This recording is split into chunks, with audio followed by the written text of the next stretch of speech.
सुप्रभात बच्चों।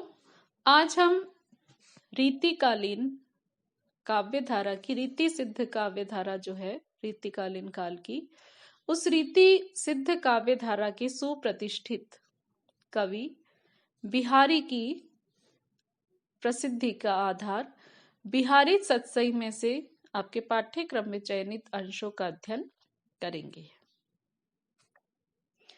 इससे पूर्व बिहारी की जिन छंदों का हमने अध्ययन किया था उसमें अपने आराध्य भगवान श्री कृष्ण के प्रति बिहारी की भक्ति भावना, लोक नीति रीति और व्यवहार से संबंधित बिहारी के नीति संबंधी दोहों और श्रृंगार रस से नायक नायिका के सौंदर्य से संबंधित दोहों का हमने अध्ययन किया था। इसी क्रम को आज हम आगे बढ़ाएंगे। मकराकृति गोपाल के सोहत कुंडल कान, धर्यो मनोहिय धरु समरु, ड्योडी लसत निशान।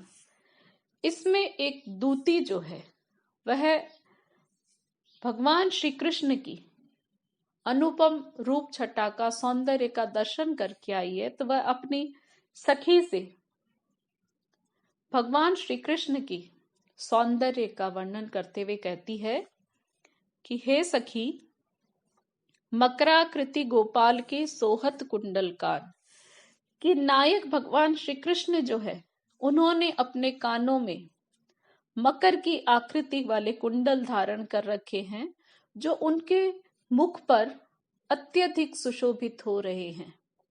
और उनके उन मकराकृति के कुंडलों को देख करके ऐसा लग रहा है मानो कामदेव ने हृदय रूपी राज्य को जीत लिया है और कर्ण प्रदेश में अपनी विजय के प्रतीक के रूप में उसने कर्ण प्रदेश में मकराकृति की विजय पताका विजय चिन्ह के रूप में फहरा दी है। क्योंकि नायिका के हृदय में नायक के प्रति जो प्रेम भाव है वह कानों में, मतलब श्री कृष्ण के प्रति नायिका के हृदय में जो प्रेम भाव है वह कानों के माध्यम से ही हुआ है। क्योंकि जब उस नायिका ने अपने कानों से भगवान श्री कृष्ण के रूप सौंदर्य, उनके गुणों, उनके लीलाओं का श्रवण किया तो उसके हृदय में कृष्ण के प्रति प्रेम का भाव उदित हुआ और उस सात्विक प्रेम भाव के उदय होने से कृष्ण के प्रति वह आकर्षित हुई। तो इसी रूप का चित्रण जो है, इसी भाव का चित्रण बिहारी ने इस दोहे में किया है। इस दोहे की भाषा ब्रज भाषा है।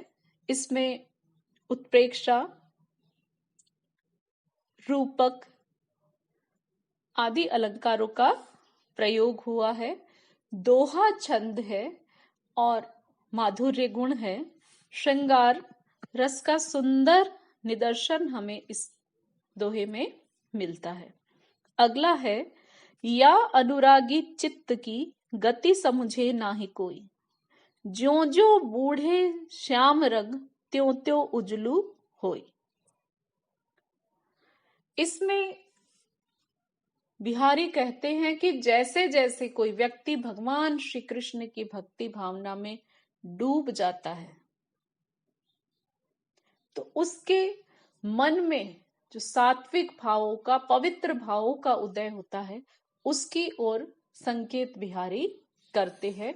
और संकेत ही नहीं करते, भगवान श्री कृष्ण की उपासना पर बल देते हैं कि जो उनके शरणागत होता है, जो उनके प्रेम भाव में डूब जाता है, वह उसका कल्याण हो जाता है। वो सब प्रकार से उसका हृदय जो है वह शुद्ध हो जाता है। बिहारी कहते हैं, या अनुरागी चित्त की गति समझे नाही कोई, कि भगवान श्री कृष्ण के प्रति अनुराग पूर्ण, उनके प्रति प्रेम भाव से भरे हुए इस हृदय की जो गति है उसे कोई भी आसानी से नहीं समझ सकता, नहीं जान सकता।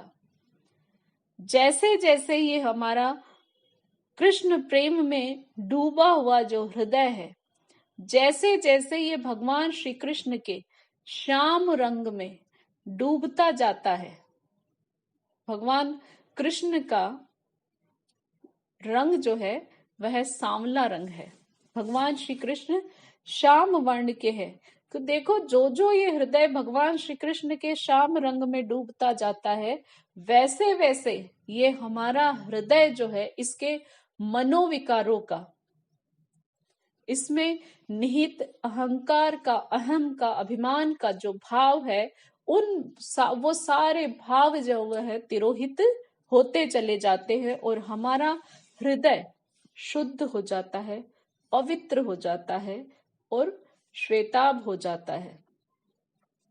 तो इसमें विपरीत चीज है कि काले रंग में डूबने पर साधारणतया हम काले रंग में रंग जाते हैं, लेकिन बिहारी कहते हैं कि भगवान श्री कृष्ण के प्रेम का जो रंग है वह अगर किसी व्यक्ति के मन पर चढ़ जाता है तो उस भगवान श्री कृष्ण के उस प्रेम के रंग में डूबकर उसका हृदय पवित्र हो जाता है, उसका जीवन, उसका हृदय निर्मल और सात्विक हो जाता है, उसके हृदय में प्रेम और कृष्ण प्रेम की भक्ति का भाव समाहित हो जाता है।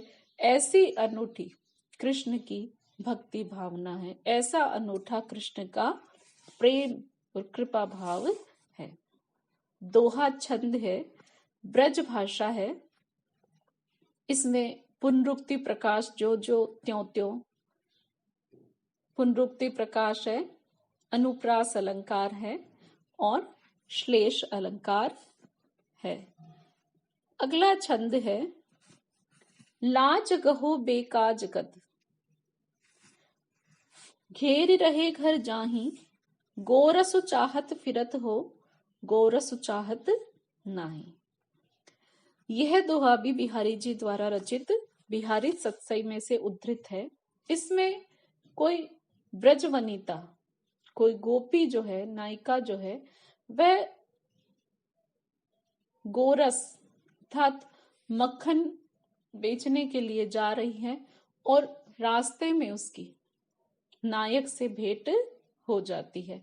तो नायक से वह नायिका जो अपने मनोभाव अभिव्यक्त करती है, उसका बड़ा सुंदर वर्णन यहाँ पर बिहारी ने किया है। बिहारी कहते हैं कि नायिका नायक से कहती है, लाज गहो, कि थोड़ी तो लाज धारण करो, थोड़ी तो शर्म करो, बेकाज कद, व्यर्थ ही में बिना कारण के ही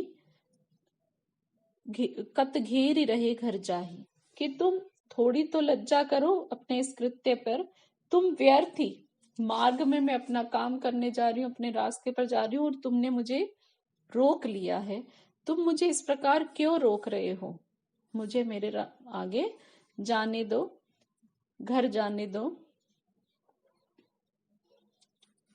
गोरसु चाहत फिरत हो, गोरसु चाहत नाई, वह नायक से कहती है कि अब तुम मुझे अपने घर जाने दो, मार्ग में मुझे इस प्रकार रोको मत। कि अगर तुम वास्तव में गोरस चाहत फिरत हो, कि तुम गोरस अर्थात मक्खन, मक्खन से तात्पर्य है यहाँ पर, तुम इंद्रिय रस प्राप्त करना चाहते हो, गोरस चाहत नाही, तुम्हें गोरस अर्थात मक्खन चाहिए नहीं चाहिए, तुम्हें तो इंद्रियों का सुख चाहिए। तो अगर तुम इंद्रिय सुख प्राप्त करना चाहते हो तो मेरा मार्ग छोड़ो और मुझसे मिलने के लिए, व्यंग्यार्थ में वह कहती है कि तुम मुझसे मिलने घर आना। कत घेर रहे घर जाए, कि यहाँ मार्ग में क्यों सबके सामने जग हंसाई करने के लिए मुझे रोक रहे हो, घर जाने दो, मैं घर जाऊंगी तो तुम मुझसे मिलने आ जाना।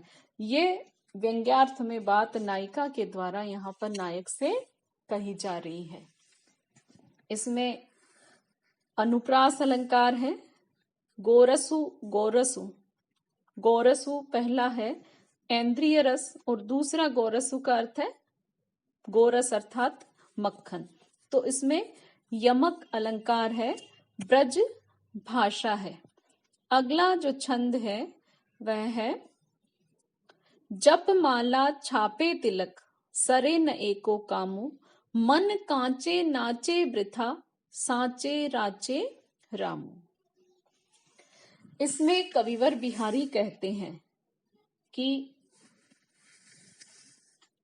व्यक्ति के बाह्य आडंबर करने से, जब तक कि कोई व्यक्ति अपने हृदय से पवित्र नहीं है, उसके हृदय में सात्विक भावों का उदय नहीं हुआ है, वह सत्य मार्ग का अनुसरण नहीं करता, सत्य का आचरण नहीं करता, तो बाहरी रूप से वह कितने ही आडंबर करे, उसे ईश्वर की प्राप्ति नहीं हो सकती। तो उसी बात को बिहारी इस दोहे में अभिव्यक्त करते हुए कहते हैं, जप माला छापे तिलक, सरई न एको कामू।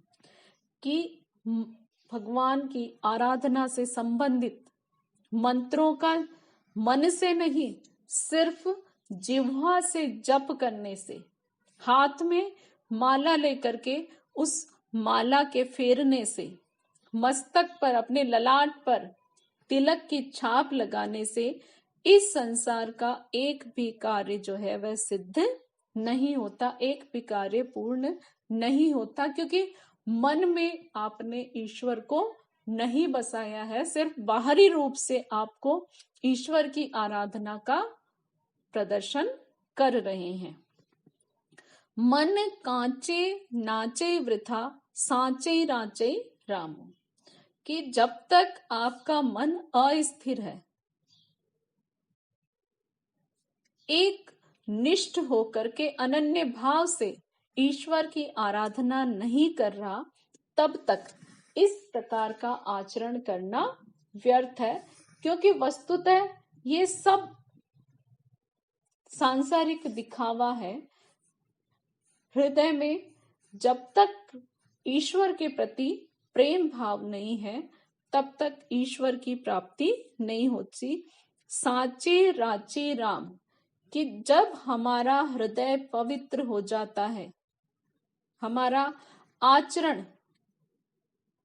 सत्य मार्ग का अनुसरण करने वाला हो जाता है, सबके प्रति संभाव रखने वाला हो जाता है, तो बिहारी कहते हैं कि हमें जप माला छापा तिलक इन बाह्य आडंबरों को अपनाने की कोई आवश्यकता नहीं रहती, क्योंकि ईश्वर तो जिसका हृदय सात्विक भावों से परिपूर्ण है, पवित्र है और सत्य के मार्ग का अनुसरण करने वाला है, उसमें बड़ी सरलता से प्रवेश कर जाते हैं, उसमें निवास करते हैं। तो ईश्वर की आराधना के लिए, उस ईश्वर को प्राप्त करने के लिए हृदय की पवित्रता सबसे अधिक आवश्यक है।